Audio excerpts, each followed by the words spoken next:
इसको ऑक्युपाई करके हमने रखा। और इसके बाद हमने 90 दिन काफी उनके सोल्जर्स मारे।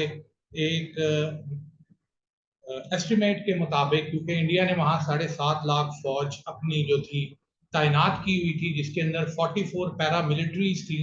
पैरामिलिट्रीज के अंदर इन्होंने बहुत सारे लोगों को नया रिक्रूट किया हुआ था, कैनन फोडर के तौर के ऊपर उनको आगे भेजा हुआ था। और इसके अंदर इनकी 5 डिविजन्स थी, रेजिमेंट्स थी। और हर आप कह सकते हैं कि कोई भी ऐसी रेजिमेंट इंडियन आर्मी की नहीं थी कि जो कि कारगिल वॉर के अंदर मौजूद ना हो। तो इसके अंदर इन्होंने अपनी पूरी वॉर मशीन को इस्तेमाल किया। और इन्होंने क्योंकि इज्जत बेइज्जती का सवाल बना लिया था इन्होंने इंटरनेशनल कम्युनिटी के सामने, तो पहले शुरू शुरू में तो बहुत ज़्यादा हीरो भी बन रहे थे। तो इन्होंने फिर, जैसे मैंने आपको द गोस्ट ऑफ कारगिल और मेंबर्स ऑफ तोलालिंग के अंदर मैंने आपको ये बताया, तो इसके अंदर इन्होंने जब शुरू शुरू में शोखी मारी, तो इन्होंने अपने काफी ज्यादा रेजिमेंट को जब ऊपर भेजा। मद्रास वाले क्योंकि सियाचिन के अंदर पोस्टेड होते हैं, तो सियाचिन से जब वो सबसे पहले इनके जो लोग हैं वो, इस तरह आप कह सकते हैं कि हाँ, वो पहला यूनिट था कि जो ऊपर आया। और उसने ऊपर आते साथ जब तोला लिंक के ऊपर उन्होंने अटैक किया, तो अगर 850 लोग वो ऊपर आए थे पहले तोला लिंक के ऊपर, तो 850 में से 750 लोग इनके उधर ही ढेर हो गए। और उनके बॉडीज का भी बहुत बुरा हाल था। कुछ ऐसे नहीं था कि उनकी बॉडीज को वापस किया जाए या जलाया जाए। और थोड़े दिनों के बाद अंदर उन्होंने काफी ज्यादा उनका नुकसान उठा। और नुकसान उठाने के बाद इन्होंने फिर आहिस्ता आहिस्ता ये काफी ज्यादा रेजिमेंट अपनी दूसरी भी लेके आते रहे, और इनको काफी ज्यादा उसके अंदर डैमेज हुआ। तो मैं, जैसे कि हमारा एजेंडा है, मैं एजेंडे के ऊपर ही रहूंगा। ये जो आपने, अगर आप इधर नए हैं इस सेशन के लिए और आप अभी आपने कारगिल की, हमारी द गोस्ट ऑफ कारगिल की बुक को नहीं पढ़ा हुआ, ना सुना हुआ है, तो आप सबसे पहले तो गोस्ट ऑफ कारगिल की बुक को सुने। उसके बाद आपको इस चीज का अच्छा एहसास हो जाएगा कि इसके अंदर क्या क्या सिचुएशंस हुई। क्योंकि अगर मैं दोबारा से सारी चीजों को रिपीट करूंगा तो it's gonna take like a lot of time, तो ये बहुत ज्यादा टाइम लगेगा। तो इसके अंदर ऐसे नहीं है। ये आपको पीछे जो है टाइगर हिल नजर आ रही है, और टाइगर हिल का मेरा वॉलपेपर है। तो मैं सबसे पहले तो आपको ब्रीफिंग के अंदर जाता हूँ कि ये कौन सी जगह थी, ये क्या जगह है कारगिल द्रास सेक्टर जो है इसके अंदर, और ये इंडियन आर्मी यहाँ किस तरह मौजूद थी, और पाकिस्तान का इनसे कौन सा वाला बॉर्डर लगता है। तो इसके अंदर मैंने अभी ये बनाना शुरू किए। सबसे पहले मैं आपको चंद स्लाइड्स दिखाऊंगा, जिनके अंदर सबसे पहले आपको बताते हैं कि कश्मीर का जो हमारी लाइन ऑफ कंट्रोल है कर्व खा के जाती है। अगर आप इसके अंदर देखें तो ये आपको इधर पाकिस्तान वाली साइड नजर आ रही है, मरी, कोटली। ये जो ऑक्युपाइड कश्मीर है, राजौरी जिसको हम कहते हैं, और ये पूंछ का जो इलाका है, उरी भी इधर ही है। उरी और पूंछ का जो इलाका जो है, ये मुजफ्फराबाद में पहले आता था, और अब ये इसके बाद ये पूंछ इधर चला गया। और ये आपको बल्ज नजर आ रहा है हाजी पीर का। तो हाजी पीर का जो बल्ज है ये पाकिस्तान के पास है। और फिर जब आप ये नीचे देख रहे हैं कि ये हमारे कैंट पड़े हुए हैं, खारियां कैंट, गुजरात कैंट, यहाँ से सीधा जम्मू, सियालकोट कैंट, और जम्मू से फिर ये आगे आप श्रीनगर की तरफ ऊपर की तरफ आते हैं। Srinagar is basically the northern part of Kashmir. And Srinagar को मुझे आपको ये स्लाइड इसलिए दिखा रहा हूँ कि श्रीनगर इज अ वैली।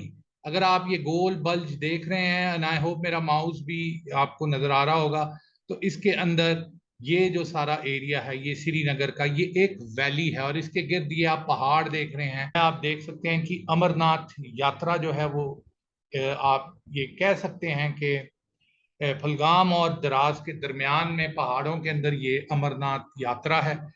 यानी ये रूट इस तरह नहीं है कि आप ये कहें कि द्रास से सीधा छलांग मार के अमरनाथ आप यात्रा के ऊपर जाते हैं, नॉट लाइक दिस। तो इसके अंदर आप मजीद इसको, अगर आपको मैं दूसरा दिखाता हूँ कि ये कौन सा एरिया, हाँ सबसे पहले तो आपको ये दिखाता हूँ कि जंग के अंदर किस साइड से पाकिस्तानी फौजी जो थे वो कारगिल के अंदर दाखिल हुए। तकरीबन वो इसके ऊपर वो पहुंच चुके हैं। इनके अलावा भी हमारी बहुत सारी पोस्टें थी जो उनको नहीं पता, लेकिन इसके अंदर आप ये कह सकते हैं कि ये एक तरह से एक वैलिडेटेड मैप इसको कंसिडर कर सकते हैं आप। अब इसके अंदर जब जाएंगे तो मैं सबसे पहले आपको बताता हूँ कि ये उन्होंने क्या बनाया हुआ है ताकि आपको इस चीज की समझ आए। The first thing you have to understand कि ये वो बता रहे हैं कि यहाँ से पाकिस्तानी जो थे फौजी वो अंदर दाखिल हो। ये लाइन ऑफ कंट्रोल है, एलओसी जिसको आप बोलते हैं, सीएफएल बोल लें, एलओसी बोल लें, अब तो एलओसी ही बोलते हैं इसको। और ये वो देखें, ये एरिया मशकूक वैली का आगे ये एरिया आता है जिसको टाइगर हिल आप कंसिडर कर सकते हैं। तो टाइगर हिल आने के दो रास्ते, बेसिकली ये तीन रास्ते थे, एक रास्ता इधर भी है और वो आगे से कनेक्ट होता था टाइगर हिल के साथ। तो ये तीन रास्ते थे और इधर अगर आप आए तो आपको तोलालिंग नजर आएगी। ये तोलालिंग आने के लिए द्रास सेक्टर के अंदर आप कह सकते हैं कि तकरीबन इस कारगिल वॉर की 90% जंग जो है वो द्रास सेक्टर के अंदर हुई है। तो ये तोलालिंग जो आपको नजर आ रहा है, तो तोलालिंग अब ऐसा नहीं है कि जो टाइगर हिल से इधर आया तो वो इधर से इतनी बड़े पहाड़ चढ़ के तो वो तोलालिंग चला गया। तोलालिंग वाले अपने रास्ते से आए और ये दरमियान में जिसको इन्होंने नाम नहीं दिया हुआ, ये आजादी पोस्ट है। दिस इज आजादी पोस्ट। इसके ऊपर आप .477 को कंसिडर कर सकते हैं कि ये जो हमारी आजादी मेन पोस्ट थी, ये वो थी। एक सेकंड रुकिएगा।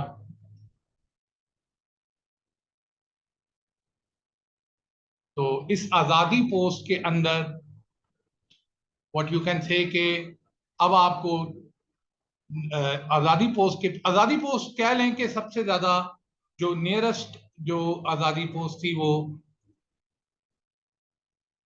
ये थी, मतलब पाकिस्तान आने के लिए जो सबसे कम के ऊपर थी, दैट वाज दिस पोस्ट। तो ये मैं हटाता हूँ फिर आपको नजर आएगा। हाँ, ये देखें, ये आजादी पोस्ट के ऊपर आने के लिए भी हमारे पास दो रास्ते थे। ये वो रास्ता है जो बाद में सरवर ने और अनवर ने, जब लालक जान की बॉडी, लालक जान वॉज हेयर, इधर आप लोन हिल देख रहे हैं, लोन हिल का ये इलाका जो है, ये पोस्ट जो हमारी थी, ये लालक जान की पोस्ट थी। मतलब आपको मेरी आवाज आ रही है? तो इनको क्यों नहीं आ रही? खैर चलें, आई जी डोंट जी, नो। मुझे आ रही, वीर भाई मुझे आ रही है आपकी आवाज। ठीक है, तो चलें, लेट मी गो बैक, क्योंकि टाइम इसके अंदर शॉर्ट है, आपको चीजें बहुत ज्यादा बतानी है, तो इसलिए हम उसके एजेंडे के ऊपर ही रहें तो बेहतर है। तो अहमद आविल, मैं आपको थोड़ा डिस्टर्ब करूंगा, मैं आपसे पूछूंगा थोड़ी थोड़ी देर के बाद कि एवरीथिंग इज ओके, तो आपने वो मुझे बताना, क्योंकि सेशन ये रिकॉर्ड हो रहा है। ये ना हम आवाज के बगैर ही ये सेशन सारा करते रहे। जी ठीक है, आप पूछ लीजिएगा। जी, तो अब आपको मैं बता रहा हूँ कि ये लोन हिल का जो एरिया है, ये लोन हिल वो जगह है जिसको हम कदीर पोस्ट कहते हैं। और ये लोन हिल वो जगह है जहां लालक जान की पोस्ट थी और ये मेन आज़ादी थी। ये इस तरीके से आपको नजर आ रही है, असल में ये इस तरीके से नहीं है, ये इसके ऊपर है, लेकिन क्योंकि पहाड़ों की शेप की वजह से उन्होंने तो एक वैसी मैप बना दिया। अभी मैं आगे आपको पहाड़ों की शेप भी दिखाऊंगा। तो वो ये, और ये जो आप देख रहे हैं नीचे थ्री पिंपल्स, ये थ्री पिंपल्स का इलाका है जहां आपको सिपाही हजरत अली की पोस्ट मिलेगी। तो ये थ्री पिंपल्स पे सिपाही हजरत अली की पोस्ट थी और ये बेसिकली ये एरिया जो है तोलालिंग के साथ आजादी पोस्ट को कनेक्ट करता है। दिस कनेक्ट्स तोलालिंग विद आजादी पोस्ट। यानी ये दोनों एरियाज आप कह लें कि रास्ता फिर भी नीचे से मतलब जाने का नहीं, लेकिन आपकी जो रेंज है, फायरिंग रेंज, वो कनेक्शन हमारा जो था वो इससे आता था। क्योंकि जब लोन हिल के ऊपर जब हम बॉडी लेने लालक जान की गए हमारे स्पेशल यूनिट के लोग, तो ये यहाँ से फिर थ्री पिंपल से उन्होंने उनको कवर फायर दिया था। तो ये इंडिया ने बेसिकली उन्होंने एक चीज बनाई है जो काफी, मैंने जैसे बोला कि ऑलमोस्ट 60% यू कैन से कि ये करेक्ट मैप है।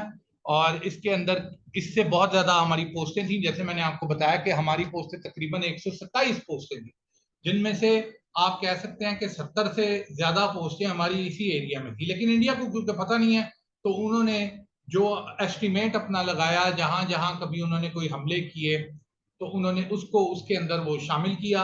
लेकिन इस एरिया में हमारी छोटी बड़ी पोस्ट थी। हमारी जो बड़ी पोस्ट थी, जैसे टाइगर हिल की पोस्ट आप कह लें, कमांड पोस्ट जिनको कहते हैं, वो कमांड पोस्ट के ऊपर हमारे 16 से 20 लोग मौजूद होते थे। और अगर आप लिसनिंग पोस्ट के ऊपर आते हैं तो लिसनिंग पोस्ट पे मैक्स मिनिमम दो भी थे।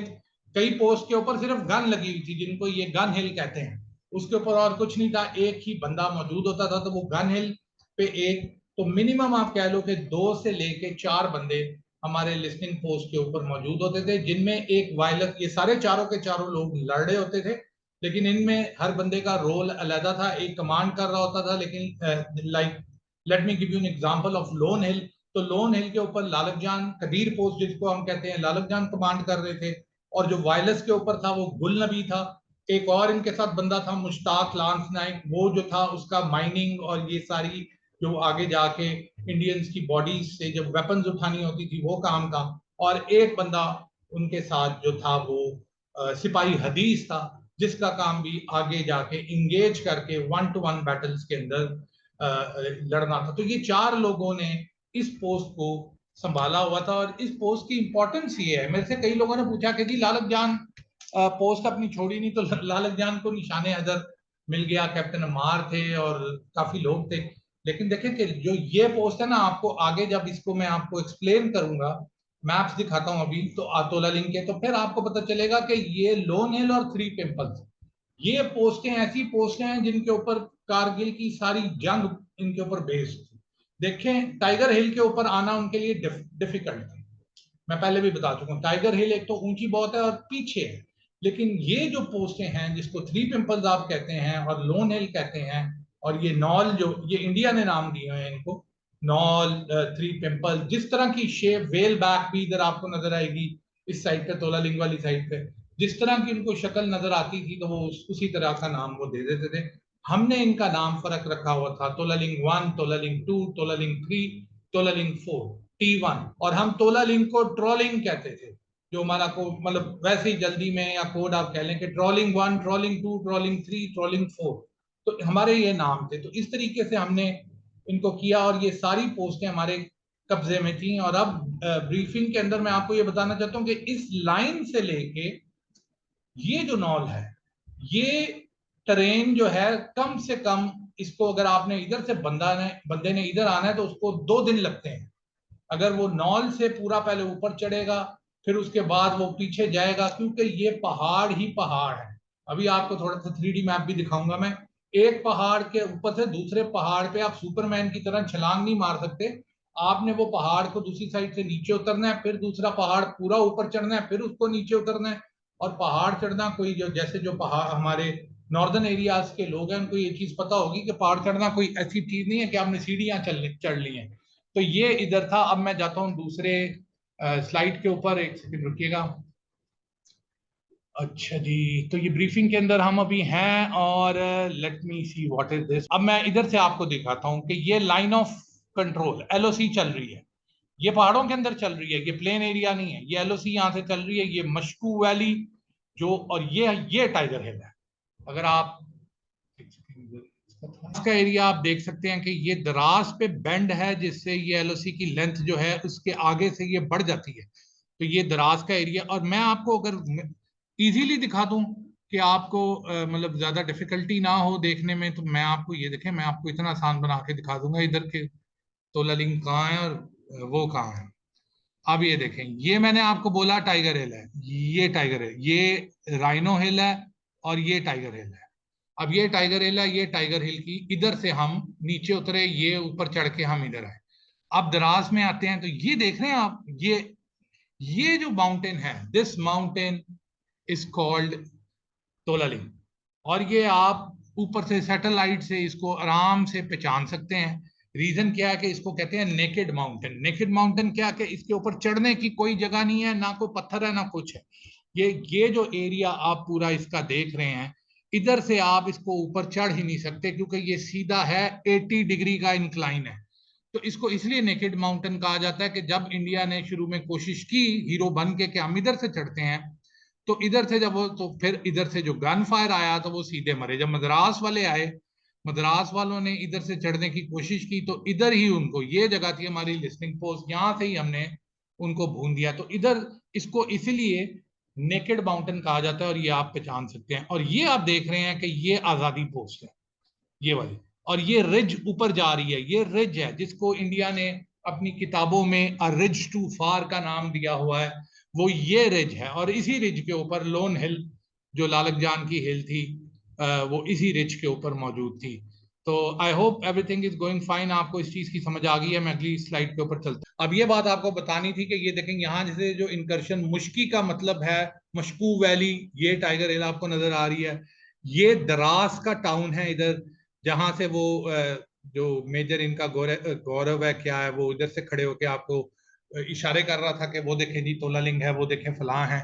तो वो यहां से जब खड़ा होके, यहां से सोचे, यहां से खड़ा होके आपको ये माउंटेन दिखा रहा था, तो ये उसके 14 किलोमीटर दूर आपको नजर आ रही थी। ये जो हमारी लाइन ऑफ कंट्रोल है, यहां से लेके माउंटेन टॉप, यानी नीचे भी नहीं, सिर्फ माउंटेन टॉप जहां तक हम गए हुए थे, या माउंटेन के ऊपर जहां तक हमने अपनी बेसिस बनाई हुई थी, ये एरिया 20 से 25 किलोमीटर है, 20 to 25 किलोमीटर।